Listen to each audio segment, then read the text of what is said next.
오늘의 사연을 시작합니다. 안녕하세요. 저는 30대 여자입니다. 남편은 직장 동료로 만나서 결혼을 하였지만 6년 전에 교통사고로 천국에 갔습니다.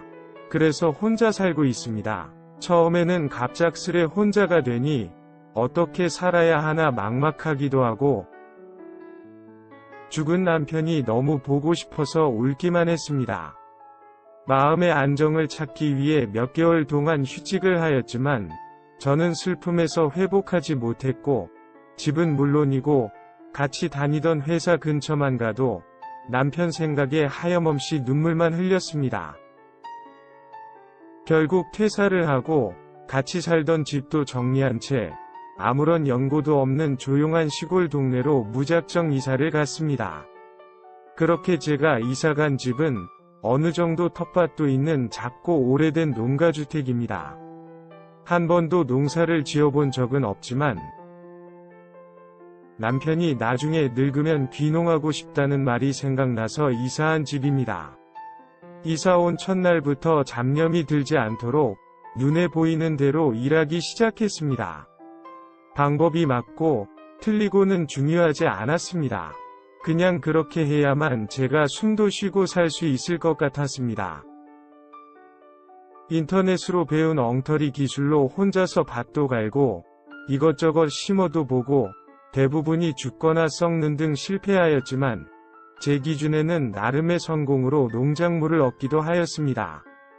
그리고 오후에는 집 근처 휴양지에 있는 카페에서 일을 하였습니다.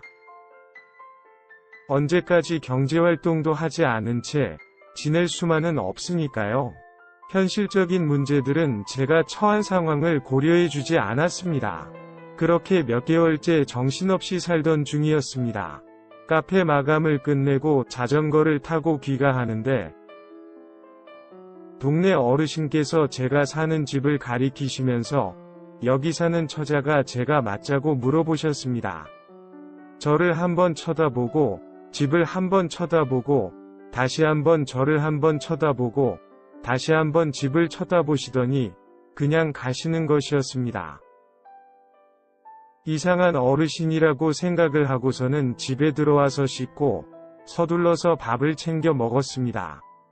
마감하고 오는 날이면 늦게까지 일을 하고 오다 보니 너무나 배가 고팠던 걸로 기억합니다. 밥을 다 먹은 후 쉬고 있는데 아까 집 앞에 배웠던 어르신이 자꾸 생각이 났고 저도 모르게 제 집을 둘러보기 시작했습니다. 언뜻 보면 귀신이 나올 것 같은 흉가 같아 보였습니다. 확실한 것은 절대 사람이 살 것 같아 보이지 않았습니다. 집에서는 씻고, 자고, 먹고 이외에는 하지 않고 밖에서 정신이 일만 하다 보니 미처 한번 집을 유심히 본 적이 없던 것이었습니다. 집 외관 페인트도 많이 벗겨졌고 거미줄 및 잡초풀 등 치워야 할 것도 많았습니다.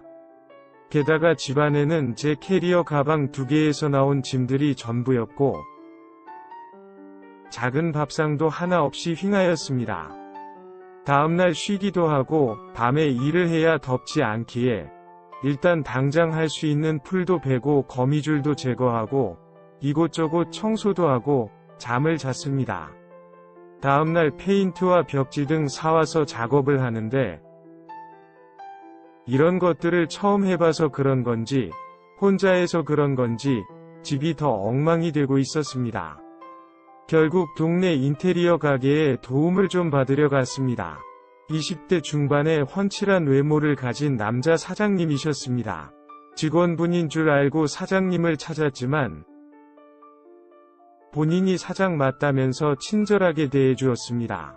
인테리어 관련해서 이것저것 묻고 조언과 팁도 얻어서 돌아왔습니다. 하지만 현실 앞에서 막막했고 역시나 엉망이 되고 있었습니다. 몇 시간을 헤매고 있는데 인테리어 사장님이 오셨습니다. 자신감 없게 돌아가는 제 뒷모습이 신경 쓰이셨다고 하시면서 입고 있던 재킷을 벗어놓고 일을 하시기 시작하셨습니다.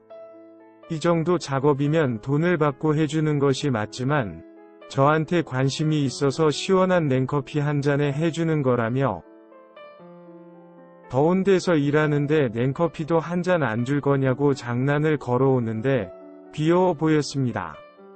같이 커피 한 잔을 하고 일을 하는데 같은 공간에 남자와 단둘이 있는 것이 오랜만이어서 그런지 자꾸 긴장이 되고 가슴이 빨리 뛰기 시작했습니다.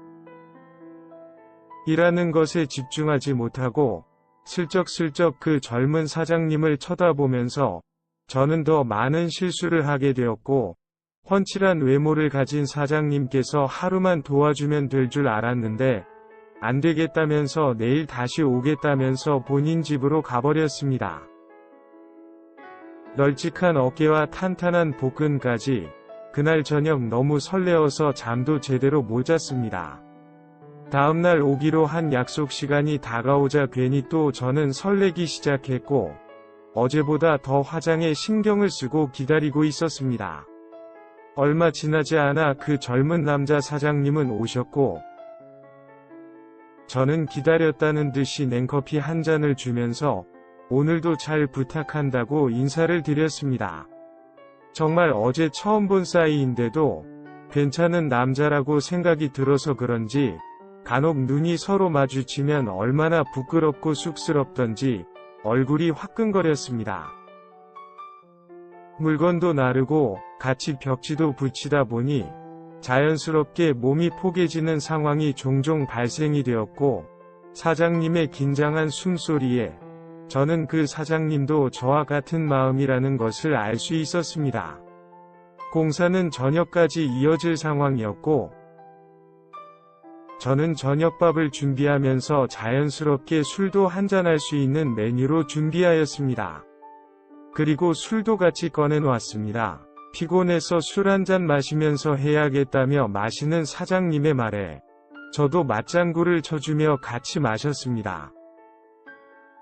다른 마음도 가지고 있는 것이 느껴졌지만 일단 저 혼자만의 착각일 수 있기에 모르는 척하고 마셨습니다.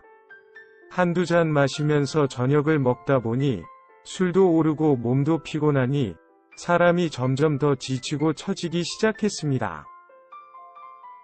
아직 공사는 마무리가 되지 않아 집은 엉망이었고 편히 누워서 쉴 곳도 없는 상태였습니다. 젊은 사장은 자기 집이 여기 근처라면서 같이 가서 좀 쉬다가 와서 야간 작업을 하자고 말을 하였고 저도 못 이기는 척같이 따라서 젊은 사장님 집으로 가게 되었습니다. 남자 혼자 사는 집이라서 그런지 수컷의 냄새가 조금 나긴 했지만 나름 깔끔하고 잘 정리되어 있었습니다. 소파 기대어 잠깐 잠이 들었는데 남자의 손길이 다가오는 것이 느껴졌고 지금이 바로 그때라고 생각이 들었습니다. 고민하지 말고 다가와도 된다고 하자 천천히 저에게 입을 맞추기 시작했습니다. 그러고 나서는 저에게 낮에 아껴줬던 힘들 다 쏟아냈습니다. 몇 번이 힘을 더 쏟아내고 나서야 같이 잠이 들었습니다. 그날 이후로 저희는 썸을 타는 사이 되었고 몇 년이 지난 지금은 거의 동거하다시피 잘 만나서 지내고 있습니다. 오랜 시간 서로의 과거에 대해서 이야기를 나누었다 보니 제가 이미 한 번 결혼을 한 여자인 것도 전 남편과 사별을 한 것도 그래서 아직 제 마음속에 전 남편이 있는 것도 다 알면서도 다 이해할 수 있다면서 자기였어도 그럴 것 같다며 당연한 거라고 하였습니다. 저보다 나이도 어리고 세상 경험도 여자 경험도 적어서 그런지 모르는 것들이 많은 순수한 사람이다 보니 제가 과연 만나도 되는 것인지 이 사람과 결혼까지도 생각해도 되는 것인지 고민이 됩니다. 확실한 것은 이 남자를 만난 이후로는 남편 때문에 많이 힘들거나 슬프지 않습니다. 다만 남편과 사별한 이후에 처음 만나는 남자이다 보니 과연 이것이 맞는 것인지 스스로에게 고민이 많이 듭니다. 오늘의 사연은 여기까지입니다. 구독과 좋아요, 알림 설정 부탁드립니다. 긴 글을 읽어주셔서 감사합니다. 구독과 좋아요 눌러주세요. 꾹꾹. 알림 설정도 꾹꾹 눌러주세요.